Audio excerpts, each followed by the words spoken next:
Jake Morrison walked through the busy streets of New Terra Colony with heavy steps. His uniform felt tight after 3 months in space, and his mind still buzzed with memories of the last mission. The patrol had gone wrong near the outer rim, and they had lost 2 good people to pirates. Now he had 2 weeks of leave, but he did not know what to do with himself. The main plaza stretched out before him, filled with the usual mix of humans and aliens, going about their daily business. Food vendors called out their prices in at least 6 different languages. Children ran between the stalls while their parents shopped. The afternoon sun cast long shadows between the tall buildings that surrounded the square. Jake had seen many worlds in his 5 years with the Colonial Defense Force, but New Terra still amazed him. Humans lived side by side with beings from dozens of different star systems. The Zephyrians floated past on their crystal wings, their bodies catching the light like living gems. A group of Andromedans walked by, their long limbs moving in that strange, graceful way they had. Even some of the rare Helix folk were here, their tentacles carefully wrapped around packages from the market. He was thinking about finding a quiet bar when he heard the music. The sound came from the center of the plaza, where a small crowd had gathered. Jake moved closer, drawn by the sweet, clear notes of a violin. As he got nearer, he could see the musician was just a child, maybe 8 or 9 years old. She had long brown hair that caught the sunlight and wore a simple blue dress. Her small hands moved the bow across the strings with skill that seemed impossible for someone so young. She was playing Amazing Grace, the old Earth hymn that Jake remembered from his childhood. His grandmother had hummed it while she worked. In her garden back in Ohio, the girl played it slowly, letting each note hang in the air before moving to the next. There was something about the way she played it that made Jake's chest feel tight. The crowd around her was quiet. Humans stood with tears in their eyes, lost in memories of home. But Jake noticed something strange. The aliens in the crowd seemed affected too, but in different ways. The Zephyrians had stopped their usual floating dance and hung perfectly still in the air. Their crystal bodies pulsed with soft light that matched the rhythm of the music. The Andromedans swayed gently, their long arms moving like branches in a breeze. Even stranger, a small group of Helix folk had gathered at the edge of the crowd. Jake had never seen them show interest in human music before. They were known for being cold and logical, caring only about trade and profit. But now they stood perfectly still, their tentacles barely moving. The girl finished the song, and the crowd burst into applause. Humans clapped and cheered. The Zephyrians made a sound like wind chimes in a gentle breeze, which Jake knew was their way of showing approval.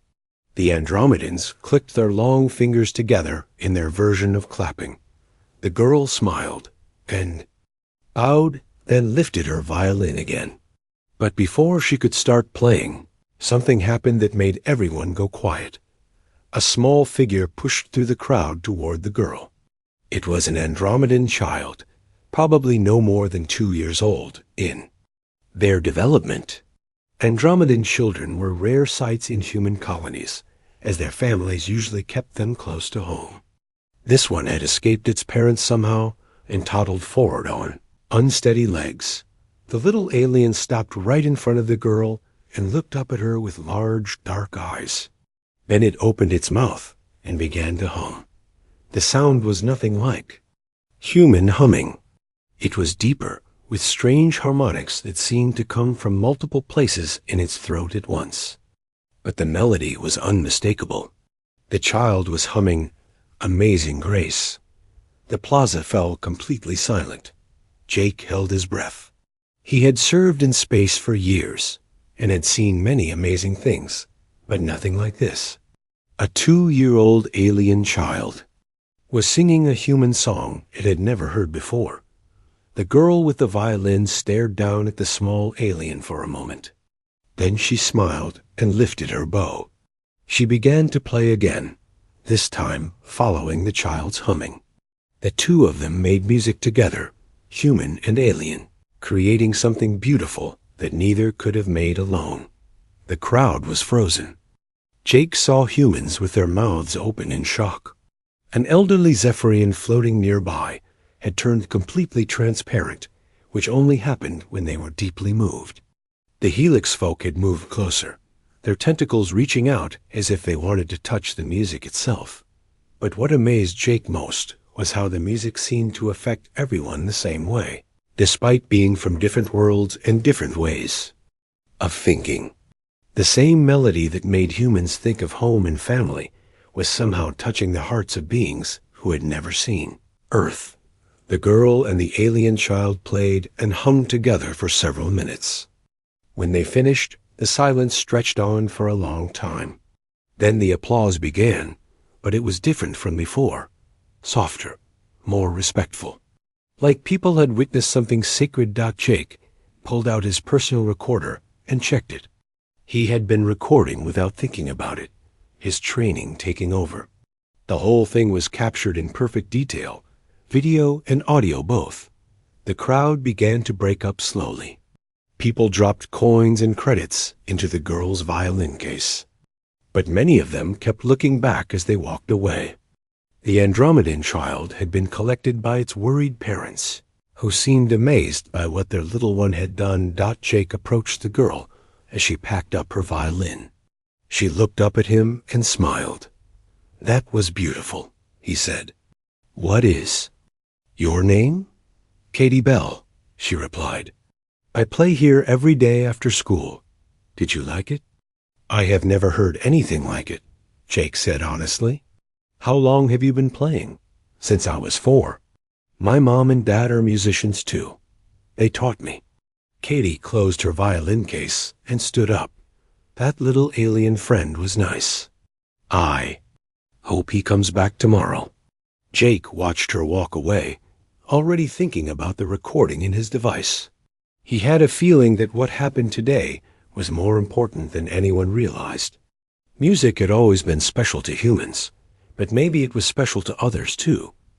He looked around the plaza one more time. Normal life was returning, but something had changed. He could feel it in the air, like a moment before a storm when everything holds its breath. Jake Morrison did not know it yet, but he had just witnessed the beginning of something that would change the galaxy forever. Dr. Lisa Grant stared at the screen in her laboratory, playing the recording for the 20th time that morning. The sound filled the small room again as Katie Bell's violin joined with the alien child's humming. Each time she heard it, Lisa noticed something new. She was a xenolinguist, which meant she studied how different alien species communicated. For 8 years, she had worked at the New Terra Research Center, trying to understand the languages and cultures of the dozens of species that visited the colony. It was hard work, and progress was always slow, but this recording was different. This was something she had never seen before. Lisa paused the video and pulled up her analysis software. The computer had been working all night, breaking down every sound in the recording. The results made her heart race. The Andromedan child's humming was not just random noise. Hidden in those strange, deep tones were mathematical patterns. The frequencies matched up with known Andromedan communication methods, but they also contained something else. Something that looked almost like human emotional markers. Her door chimed, and Jake Morrison walked in. The soldier looked tired but determined. He had brought her the recording 3 days ago and had been checking on her progress every morning. "Since? Any news, Doc?" Jake asked, settling into the chair across from her desk. "More than I expected," Lisa said, turning her screen so he could see it. "Look at this." The computer found patterns in the child's humming that match both Andromedan and human brain activity during emotional responses. Jake leaned forward, studying the colorful graphs on the screen. "What does that mean?" "It means the music triggered the same kind of emotional response in both species." "But that should be impossible. Humans and Andromedans evolved on completely different worlds, We do not share any biological history. We should not be able to feel the same emotions from the same sounds. Lisa pulled up another file. I ran the same analysis on recordings of other species from the plaza that day. The Zephyrians, the Helix folk, even some Tau merchants who were in the background. They all show similar patterns. So the music affected everyone the same way? Not exactly the same, but similar. Like different instruments playing the same song. Lisa sat back in her chair. Jake, I think we might be looking at proof that music really is a universal language. Over the next few days, Lisa worked around the clock. She reached out to colleagues on other worlds, sharing her findings through the Galactic Research Network. The responses came back quickly, and they were all excited that Dr. Chun Wei from the Mars Institute had been studying Rigelian poetry and found similar mathematical patterns. Professor Rodriguez from Europa Station discovered that Centauri whale songs contained some of the same frequency relationships. Even the cold, logical Helix folk had researchers who were interested in the data. Meanwhile, Jake visited the plaza every day to watch Katie play. The girl had become something of a local celebrity. More people came to hear her music, and not all of them were human. Word had spread through the alien community, and beings came from across the colony to listen. The most amazing part was that the little Andromedan child came back. Its parents, Cree and Voss, brought it to the plaza each afternoon. They had learned that their child's name meant echo in human language, which seemed perfect. Katie and Echo had become friends, despite not speaking the same language. They communicated through music and simple gestures. When Katie played, Echo hummed along. When Echo made sounds, Katie tried to match them with her violin. They were teaching each other without words. Jake recorded everything, building a collection of videos that showed the growing friendship between the human girl and the alien child. Each performance was different, but all of them had the same effect on the crowd. Beings from different worlds stood together, united by the simple power of music. Lisa analyzed each new recording. The patterns were getting stronger. The mathematical relationships in the music were becoming clearer. It was as if Katie and Echo were finding a common musical language that worked for both their species. Then something unexpected happened. A message arrived at the research center from the Galactic Communication Network. It was addressed to Dr. Lisa Grant, but it came from a source she had never heard of before. The sender was listed as the Archive of Worlds, which meant nothing to her. She opened the message and found it was written in perfect human English, despite coming from an unknown alien source. Dr. Grant, the message began, we have received copies of your research regarding harmonic communication patterns between species. This work is of great interest to our collective. We have been monitoring similar phenomena across 17 different star systems. Lisa read the message 3 times before calling Jake. When he arrived, she read it to him aloud. Who are the Archive of Worlds? Jake asked.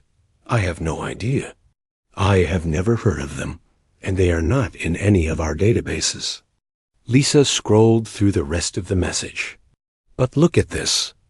They say they have been tracking reports of cross-species musical connection for the past 50 years. Apparently, it is happening all over the galaxy, but this is the first time they have seen it happen between such young individuals. The message went on to explain that the archive was a collection of ancient species that studied the development of consciousness across the galaxy. They were older than most of the governments and trading alliances that humans dealt with.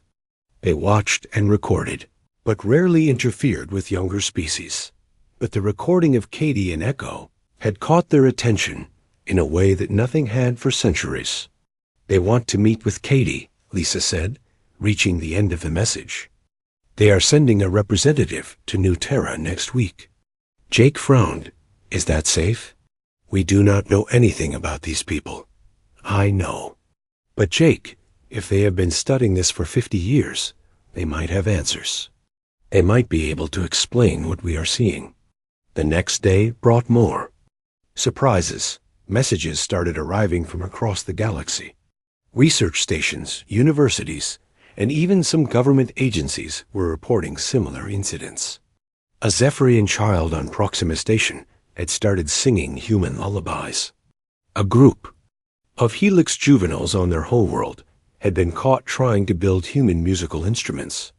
A Tau merchant ship had changed its entire trade route just to hear a human jazz band on Alpha Centauri.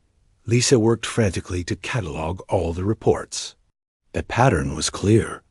Something was happening across the galaxy, and it all seemed to center around human music and its effect on other species. Jake brought her coffee and sandwiches, making sure she ate while she worked. Doc, what do you think this all means? Lisa looked up from her screens, her eyes bright with excitement and fear. I think we might be witnessing the birth of something new, Jake, something that could change how all the species in the galaxy relate to each other. She turned back to her computer and opened a new file. And I think Katie Bell and that little Andromedan child might be at the center of it all. Outside, in the plaza, Katie played her violin while Echo hummed along. Neither of them knew that their simple friendship was becoming the subject of intense study across dozens of worlds. They just knew that when they made music together, something beautiful happened, something that made the whole galaxy stop and listen. Admiral Ben Carter stood at the window of his office, looking out at the busy spaceport of New Terra Colony. Ships from dozens of worlds came and went every day, but today was different. Today, a ship had arrived that changed everything. The vessel that sat on Landing Pad 7 was unlike anything he had ever seen. It was not built by any species he knew. The hull seemed to shift colors as he watched, flowing from deep blue to silver to gold. It was beautiful and strange, and it carried representatives from the hegemony of Arcturus. Ben had been admiral of the Colonial Defense Force for 12 years. He had fought pirates, negotiated with alien governments, and kept the peace between dozens of different species. But he had never dealt with anything like this. The message had arrived 3 days ago, delivered by the same mysterious ship that now sat in his spaceport. It was written in perfect human English, but the paper it was printed on seemed to glow with its own light. To the human colonial authority, it began. We are the hegemony of Arcturus, representatives of the ancient civilizations of the galaxy. We extend an invitation to the human child Katie Bell and her musical companion to perform at the Grand Assembly. Ben read the message again, even though he had memorized every word. The Grand Assembly was legendary. It happened once every 1,000 years, when the oldest and most powerful species in the galaxy gathered to discuss matters of cosmic importance. Humans had never been invited. Most species considered them too young and primitive to attend. A knock at his door interrupted his thoughts. Come in, he called. Jake Morrison entered, followed by Dr. Lisa Grant and a woman Ben did not recognize. She was tall and elegant, with silver hair and eyes that seemed much older than her face. Admiral Carter, Jake said, I would like you to meet Ambassador Lyra. She is the representative from the hegemony. Ben studied the woman carefully. She looked human, but something about her was different. The way she moved was too graceful, and her eyes held knowledge that no human could possess. Admiral, Lyra said, her voice carrying a musical quality that reminded Ben of Katie's violin. I am honored to meet you, though I should mention that I am not entirely human. My species gave up our original forms long ago to better communicate with younger races. What exactly do you want with Katie? Ben asked directly. He had learned that the best way to deal with aliens was to be straightforward. Lyra smiled. We want to invite her to show the galaxy something it has forgotten. Your species has a gift, Admiral. Music flows through you in ways that other species have lost over the millennia. The child and her Andromedan friend represent something precious. Dr. Grant stepped forward. Ambassador, I have been studying the musical connection between species. The patterns we are seeing suggest that music might be more than just entertainment. It might be a form of communication that predates language itself. You are correct, Dr. Grant. Your research has been noted by the archive. Music was the first language of consciousness, used by the earliest civilizations to share thoughts and emotions across the void of space. Most species lost this ability as they developed more complex technologies and formal languages. Ben frowned. But humans still have it? Humans are young enough that you have not forgotten. And children like Katie are closest to that original purity. When she plays, she speaks in the ancient tongue without knowing it. This is why other species respond so strongly to human music. Jake spoke up. What about Echo, the Andromedan child? Andromedans are also young, cosmically speaking. Their child responded because it recognized the ancient language in Katie's music. Together, they create something that has not been heard in the galaxy for thousands of years. Ben walked to his desk and sat down heavily. You want to take an 8-year-old girl and a 2-year-old alien to meet the most powerful beings in the galaxy. Do you understand how dangerous that sounds? I understand your concern, Admiral, but consider the alternative. The galaxy is divided. Ancient species look down on younger ones. Trade wars threaten to become real wars. Planets are choosing sides instead of working together. But when Katie and Echo make music together, all those divisions disappear. Even for a few minutes, everyone listens with the same heart. Lyra moved to the window and looked out at the spaceport. The Grand Assembly has been called because of reports from across the galaxy. Human music is creating connections between species that have been enemies for centuries. The ancient powers want to understand this phenomenon. And if we refuse? Ben asked. Then the opportunity is lost. The Assembly will conclude that humans are not ready to join the greater galactic community. You will continue to be seen as children playing with technologies you do not understand. Dr. Grant pulled out her data pad. Admiral, I have been tracking the reports from other worlds. The musical connections are spreading. If we can prove that music is a universal language, it could change everything. Wars could end. Species could work together instead of fighting. Ben thought about his years. In the Colonial Defense Force, how many conflicts had he seen that could have been avoided if different species understood each other better? How many lives had been lost because aliens could not find common ground? What would happen to Katie and Echo at this assembly? He asked. They would perform for representatives from hundreds of worlds. If the demonstration succeeds, it could establish music as a formal means of interspecies communication. Your species would be recognized as the keepers of this ancient art. And if it fails? Lyra was quiet for a moment. Then we will know that the galaxy is not ready for unity.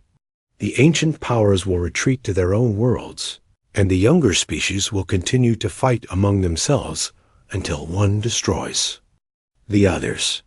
Ben looked at Jake and Lisa. Both of them seemed to understand the weight of the decision. This was bigger than one little girl's talent. This was about humanity's place in the galaxy. I need to speak with Katie's parents, Ben said. Finally, and with the Andromedan family. This decision affects them most of all. 2 hours later, Ben sat in a conference room with Katie's parents, Tom and Maria Bell, Cree and Voss, Echo's parents, attended through a translation device that allowed them to speak in real time. Katie and Echo played together in the corner of the room, sharing a simple melody while the adults talked about their future. You are asking us to send our daughter to meet beings we know nothing about, Maria Bell said, her voice tight with worry. I understand your fear, Ben replied. But I also understand what this could mean. If Katie and Echo can show the galaxy that music brings people together, it could prevent wars. It could save lives. Tom Bell watched his daughter play. She loves music more than anything.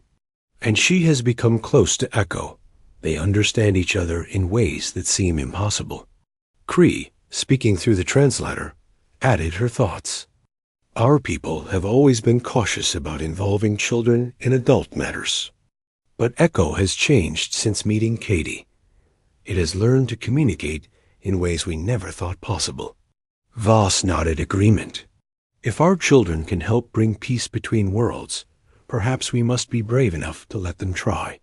Ben leaned forward. The choice is yours. I will not order this mission. But I will tell you that I believe Katie and Echo represent something special, something the galaxy needs to see. Maria Bell looked at her husband, then at the alien parents who had become their friends. If we say yes, what protections will our children have? The hegemony has existed for millions of years, Lara said. They have never harmed a representative of any species. Your children would be under the protection of the most powerful beings in the galaxy. The room fell quiet except for the soft sound of Katie's violin and Echo's gentle humming. The two children had found a harmony that seemed to fill the space with hope. Finally, Tom Bell spoke. Katie has always been special. If her music can help bring different worlds together, then maybe this is what she was meant to do. Ben nodded. Slowly, then we move forward. But I want full diplomatic protection, and I want Jake and Dr. Grant to accompany them. If we are going to do this, we do it right. As the meeting ended, Ben watched Katie and Echo continue their musical conversation. Two children from different worlds, speaking a language older than civilization itself, about to change the fate of the galaxy. The starship New Horizon cut through space toward the distant Arcturus system, carrying the most important cargo in human history. Captain Roy Davis stood on the bridge, watching the stars streak past as they traveled faster than light. In all his 20 years of commanding ships, he had never felt pressure like this dot in the ship's recreation room. Katie Bell sat cross-legged on the floor with Echo beside her. The Andromedan child had grown slightly during the weeks since they first met, but was still small enough to curl up next to Katie when they played music together. Katie's violin case lay open in front of them, and she was showing Echo how to hold the bow. Like this, Katie said, guiding Echo's long, slender fingers around the wooden handle. You have to be gentle, but strong too. Echo made a soft clicking sound that Katie had learned meant agreement. The alien child tried to move the bow across the strings the way Katie had shown, but the sound that came out was rough and scratchy. Okay, Katie laughed. It took me months to make it sound good. You're learning fast. Dr. Amy Stone, the ship's science officer, watched from across the room. She had been documenting everything Katie and Echo did together, building a record of their friendship and musical development. What she was seeing amazed her every day. Captain Davis to Dr. Stone, came a voice over the intercom. Please report to the bridge. Amy left Katie and Echo to their practice and made her way to the front of the ship.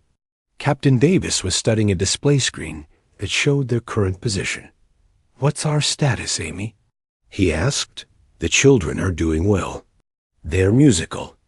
Connection continues to strengthen. I've been monitoring the ship's systems during their practice sessions, and I'm seeing some interesting patterns. Captain Davis turned to face her. What kind of patterns? Amy pulled out her data pad and showed him the graphs she had been tracking. When Katie and Echo play together, it affects our navigation computer. The harmonics from their music seem to resonate with the ship's quantum drive. We're actually traveling slightly faster than we should be. That's impossible. Music can't affect a starship's engine. I thought so too, but the data doesn't lie. Yesterday, when they were practicing that new song Katie composed, our speed increased by 0.3%. The ship's efficiency improved. across all systems, life support, communications, even the artificial gravity became more stable. Captain Davis stared at the numbers on Amy's screen. Are you saying their music is somehow improving our technology? It seems that way. I've been comparing their musical frequencies with the resonance patterns of our alien-designed systems. Remember, most of our advanced technology comes from trade with other species. Our navigation computer uses Zephyrian crystals, the life. Support runs on Andromedan bioprocessors, and the communications array includes helix neural networks. So when Katie and Echo make music together, they create harmonics that match the natural frequencies of all these different technologies. It's like they're conducting an orchestra of alien systems, making them work together better than they were designed to. Captain Davis looked out at the stars. Jake needs to hear about this. They found Jake Morrison in the ship's small gym, working out to relieve the stress of the mission. He was responsible for the safety of Katie and Echo, and the weight of that responsibility showed in his tired eyes. Jake, Captain Davis said, Amy has discovered something important. After Amy explained her findings, Jake sat quietly for several minutes. So you're telling me that when those kids play music, they make the ship work better? That's exactly what I'm saying.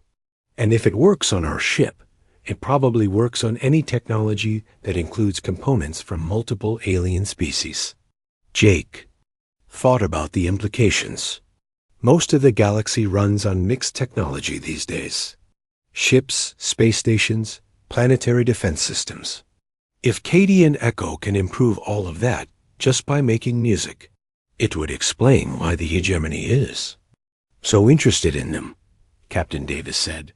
This isn't just about entertainment or communication. This is about making all the different technologies in the galaxy work together more efficiently. Their conversation was interrupted by an alarm from the bridge. All three of them rushed to the front of the ship, where the sensor operator was, studying his displays with a worried expression. Captain, we have company. 3 ships approaching from our port side, moving fast. Captain Davis looked at the tactical display. The approaching ships were sleek and black, with designs he didn't recognize. Can you identify them? They're not in our database, sir. But their energy signatures are aggressive. They're powering weapons. Jake moved to the communication station. This is Lieutenant Jake Morrison, aboard the human vessel New Horizon. Please identify yourselves and state your intentions. The response came back quickly, transmitted in harsh, mechanical tones. Human ship, you carry contamination that threatens the purity of the galaxy. Surrender the musical subjects for cleansing, or be destroyed. Amy ran a quick analysis of the transmission. They're using translation technology I've never seen before. Very advanced, but cold. No emotion in the language patterns. The Shadow Fleet, Captain Davis said grimly. We were warned they might try to interfere. Jake had read the intelligence reports about the Shadow Fleet. They were a collection of extremist groups from various species who believed that contact between different civilizations was dangerous. They thought each species should remain pure and separate, never mixing cultures or technologies. They see Katie and Echo as a threat to their beliefs, Jake said. Musical connection between species goes against everything they stand for. The enemy ships moved closer, their weapon systems glowing with dangerous energy. Captain Davis gave orders to raise shields and prepare for battle, but he knew the New Horizon was not a warship. They were outnumbered and outgunned. Katie and Echo, Amy said suddenly. Where are they? Still in the recreation room, Jake replied, already moving toward the door. I'll get them to safety. But when Jake reached the recreation room, he found Katie and Echo standing by the large window, looking out at the approaching enemy ships. Katie held her violin, and her face was set with determination that seemed far too mature for an 8-year-old. We need to help, Katie said simply. Absolutely not. You two need to get to the safe room right now. Echo made a series of clicks, and musical tones that Jake was beginning to understand meant disagreement. The alien child pointed at the enemy ships and at Katie's violin. Echo thinks our music can help the ship, Katie translated. Like how it makes everything work better when we practice. Jake was about to argue when the ship shook from an energy blast. The Shadow Fleet had opened fire, and their shields were already weakening under the assault. Jake, came Captain Davis's voice over the intercom. We need those engine improvements Amy was talking about. Our current speed isn't enough to outrun them. Katie looked up at Jake with eyes that seemed to hold wisdom beyond her years. Please, let us try. Against his better judgment, Jake nodded. Okay, but if things get worse, you stop immediately. And get to safety. Katie sat down on the floor and opened her violin case. Echo settled beside her, ready to add its unique harmonics to whatever she played. Katie lifted her violin and began the opening notes of Amazing Grace, the same song that had started everything, but this time was different. As Katie played and Echo hummed along, Jake could feel the ship responding. The lights became brighter and steadier. The artificial gravity felt more solid beneath his feet. Even the air seemed cleaner and easier to breathe. On the bridge, Captain Davis watched in amazement as his ship's performance improved dramatically. The engines ran smoother and faster, the shields grew stronger, and the navigation system found efficiency improvements he had never seen before. Whatever they're doing, it's working, Amy reported. All systems showing improved performance. We're pulling away from the enemy ships, but the Shadow Fleet was not giving up easily. They fired again, their weapons seeking to disrupt the harmony. That was protecting the new horizon. The blast hit the ship's hull, causing it to shake violently. In the recreation room, Katie's bow slipped, creating a harsh, discordant note. Immediately, the ship's systems fluctuated. The lights dimmed, and Jake felt the gravity waver. Stay focused, Jake told the children. Don't let them break your concentration. Katie nodded and found her rhythm again. Echo's humming grew stronger, more confident. Together, they created a musical shield that seemed to protect the ship from further attacks. The enemy weapons fired again and again, but each blast seemed weaker than the last. Their targeting systems, designed to work with technology from multiple species, were being disrupted by the same harmonics that strengthened the new horizon. Finally, the Shadow Fleet ships began to fall behind, their own systems failing as the musical frequencies interfered with their mixed technology components. They're retreating, reported the sensor operator. Looks like their engines are malfunctioning.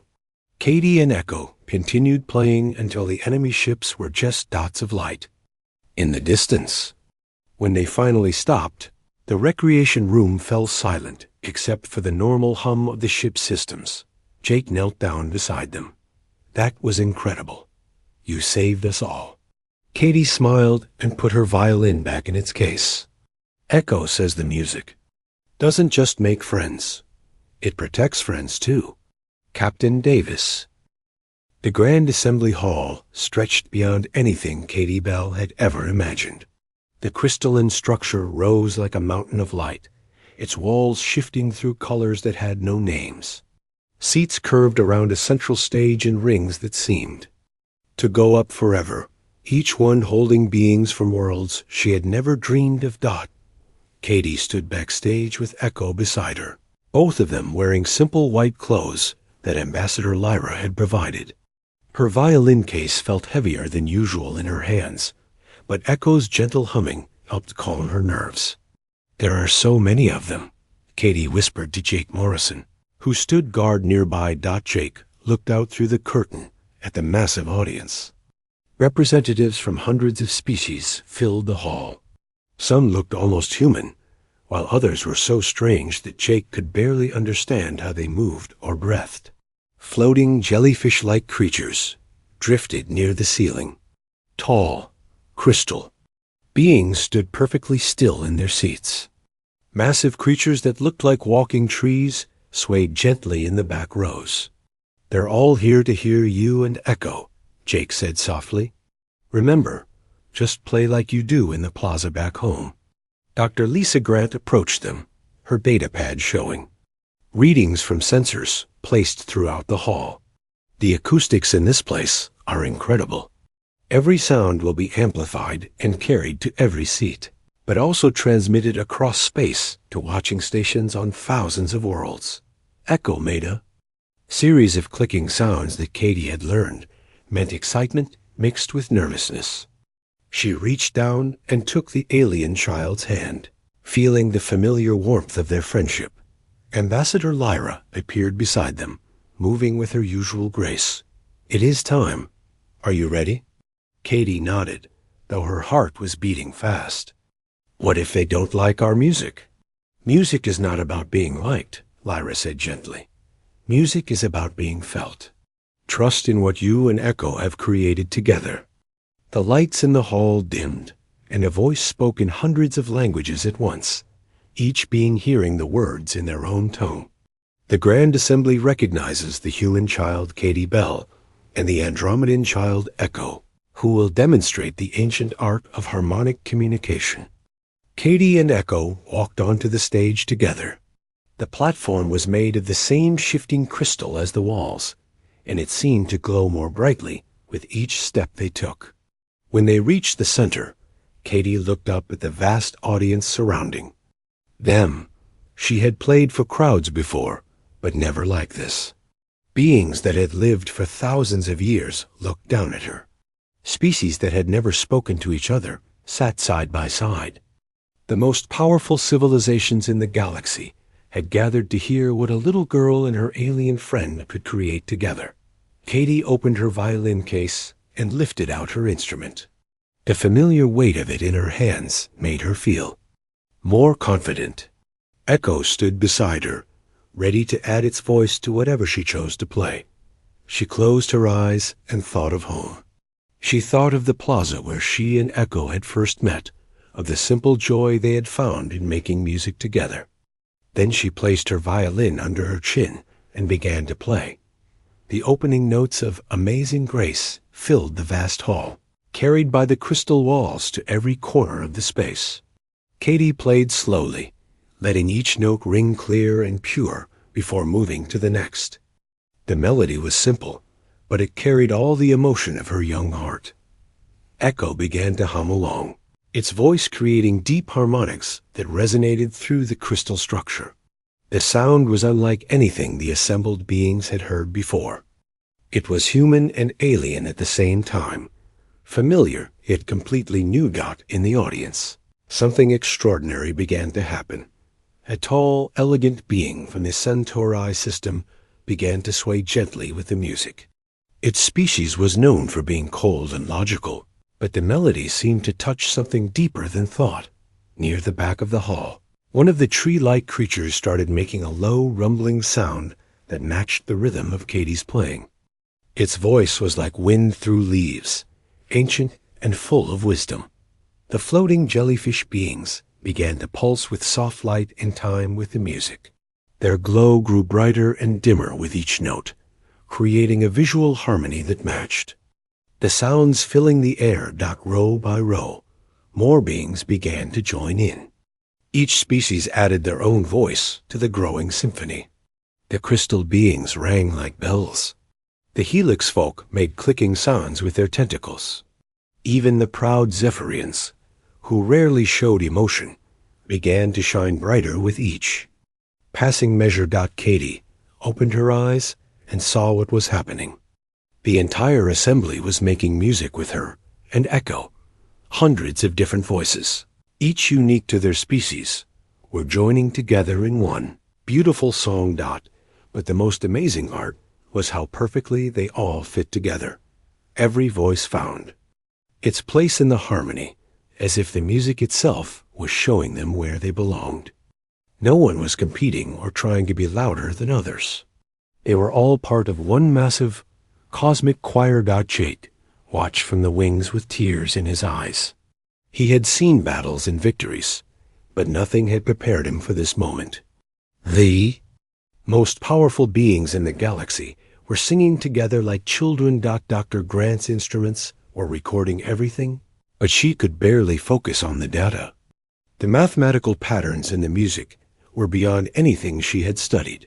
Every species was contributing frequencies that complemented all the others, creating harmonies that seemed to unlock something deep in the consciousness of every listener. As the song continued, the crystal hall itself began to respond. The walls grew brighter, shifting through colors that matched the mood of the music. The acoustic properties changed, making every voice clearer and more beautiful. The building was becoming part of the performance. Katie played with more confidence.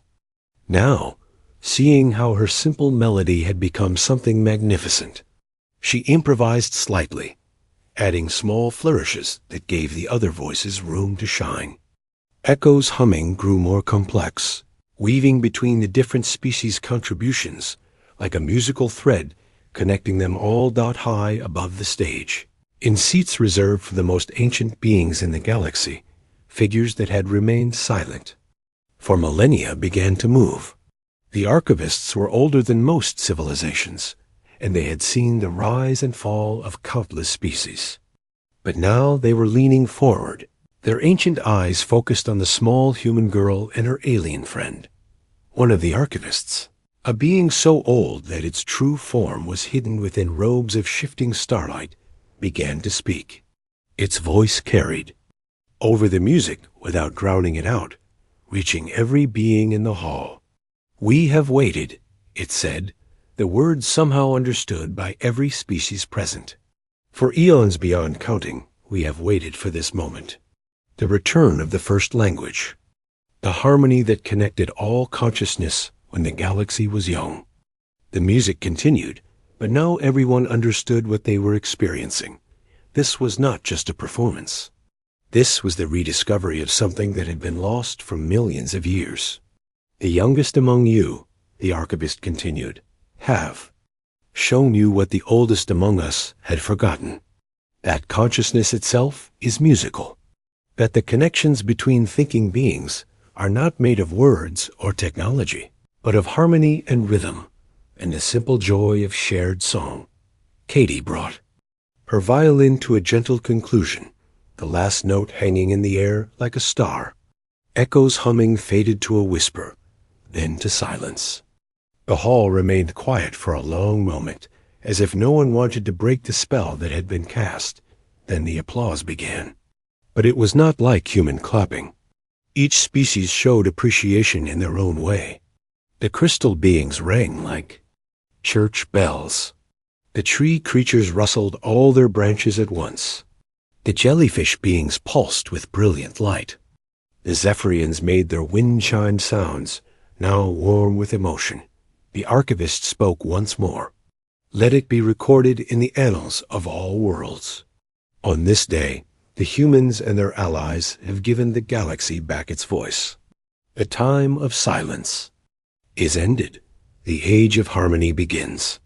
Katie and Echo stood together on the stage, holding hands and smiling. They had done something wonderful, but they were not sure they understood exactly what. All they knew was that they had made beautiful music with friends from across the stars, and that somehow everything was going to be different from now on. As the assembly continued to celebrate around them, Jake and Dr. Grant came onto the stage to escort them back to their ship. But they all knew that the return journey would be very different from the trip out. The galaxy had changed today, and Katie Bell and Echo had been the ones to change it.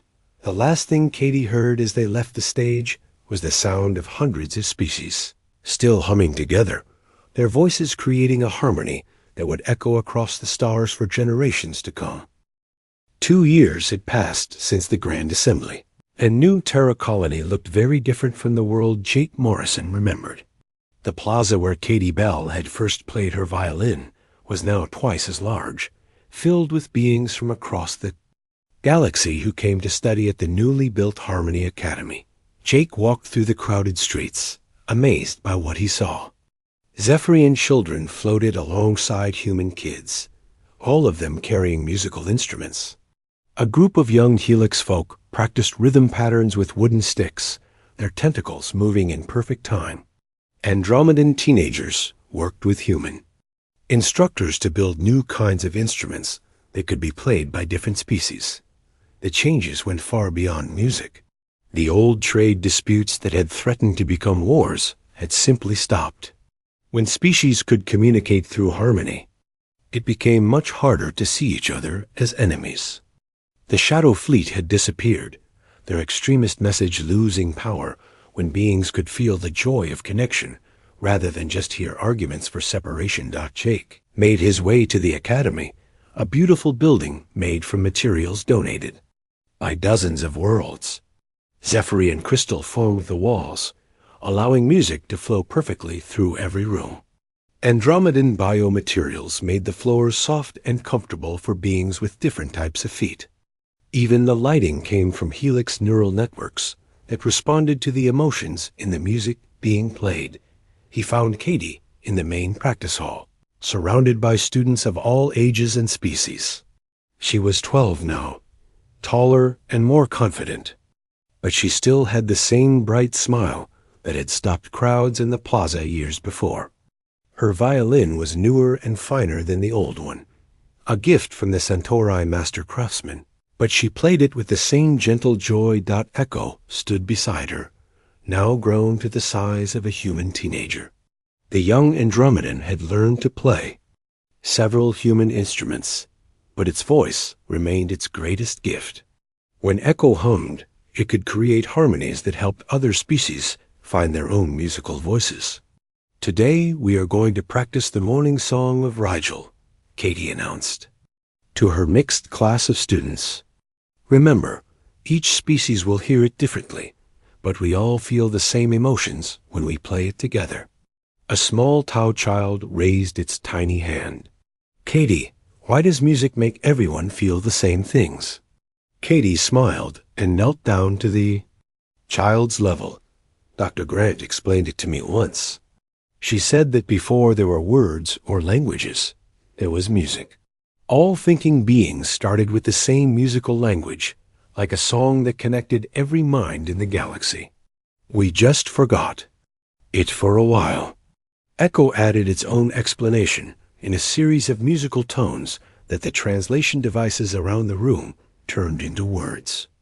Music is like breathing for the soul. Every soul breathes the same way. Jake watched the lesson continue, remembering how it all began with a simple street performance. The Academy now had over 300 students from 47 different species. But more importantly, similar schools were being built on worlds across the galaxy. Dr. Lisa Grant approached Jake from across the hall. She looked happier than he had ever seen her, carrying a data pad filled with research that had changed how the galaxy understood consciousness itself. The latest reports are incredible, Lisa said, showing Jake her screen.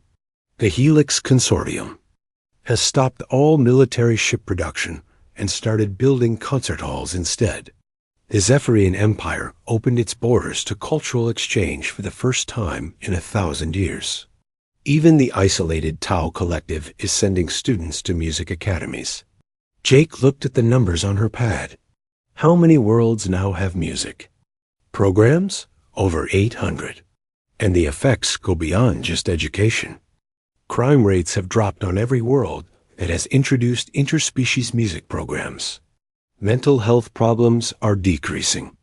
Even birth rates are going up, as if beings feel more hopeful about the future. They watched as Katie helped the young Zephyrian student whose crystal body was having trouble producing the right tones. With gentle encouragement, Katie showed the student how to adjust its internal resonance. When the student finally created a clear, beautiful note, the entire class cheered in their own species ways. Sometimes I can hardly believe it all started with one little girl and her violin, Jake said. It was always going to happen, came a familiar voice behind them.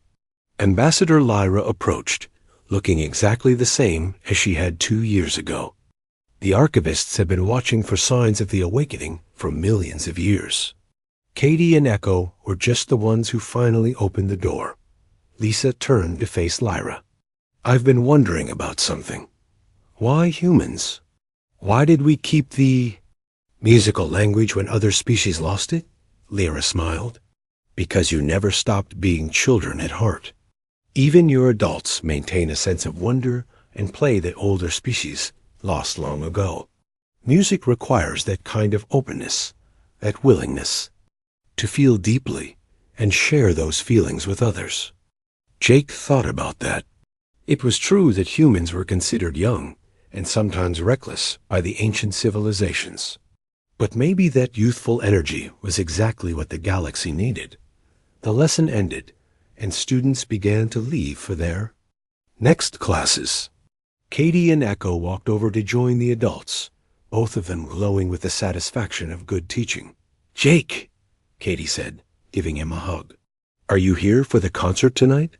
Wouldn't miss it. What are you and Echo planning? To play?" Echo made a series of excited musical sounds before the translator caught up. "We have been working on something new. A song that includes melodies from every species in the Academy. We call it Galactic Grace."